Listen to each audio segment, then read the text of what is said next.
اسلام یہ چاہتا ہے کہ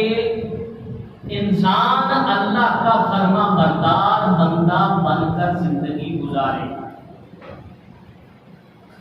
اسلام کیا چاہتا ہے کہ انسان اللہ کا فرما بردار بندہ بن کر زندگی گزارے۔ ہمارے ہاں لوگ یہ بھی کہتے ہیں کہ دیکھیں جی اسلام میں چلنا بڑا مشکل ہے، آپ ہر چیز پر روک ٹوک کرتے ہیں، آپ کہتے ہیں یہ کرو یہ نہ کرو، اس کام کو کرنا شروع کر دو، اس کام سے بعد آ جاؤ، آپ جگہ جگہ پر روک ٹوک کرتے ہیں، تو پھر اسلام آسان کیسے ہے؟ پھر اسلام پر چلنا آسان کیسے ہے؟ تو اس کی مثال علماء نے بڑی خوبصورت دی ہے کہ اگر ایک انسان صحرا کے اندر جا رہا ہو اور صحرا میں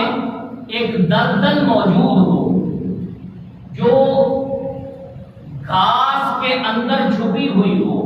اگر انسان اسی رستے پر چل کر جا رہا ہو جس رستے پر آگے جا کے دلدل ہے،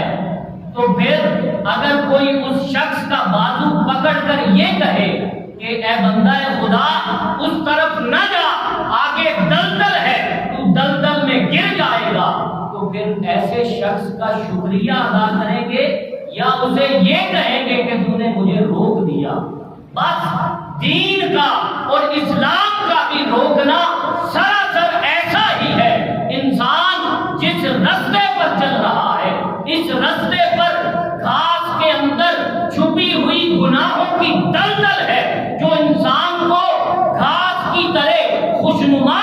نظر آتی ہے، خوشنما دکھائی دیتی ہے، انسان اس طرف بڑھتا چلا جا رہا ہے، انسان اس طرف لپکتا چلا جا رہا ہے، لیکن رستے میں دین آ کر انسان کا بازو تھام کر یہ کہتا ہے کہ اے بندہ خدا ادھر گناہوں کی بستی ہے، ادھر گناہوں کی دلدل ہے، اگر وہاں جاؤ گے جس کو تم گھاس سمجھ رہے ہو اصل میں وہ دلدل ہے، تم اس میں گر جاؤ گے، اور جب تم ایک دفعہ گناہوں کی دلدل میں گر گئے تو اندر دھنستے چلے جاؤ گے۔ اب جب دین ہمیں گناہوں کی دلدل میں گرنے سے روک رہا ہے تو جیسے اس شخص کا ہم شکریہ ادا کریں گے جس نے جنگل میں ہمیں دلدل میں گرنے سے روک لیا، اسی طریقے سے دین کی روک ٹوک بھی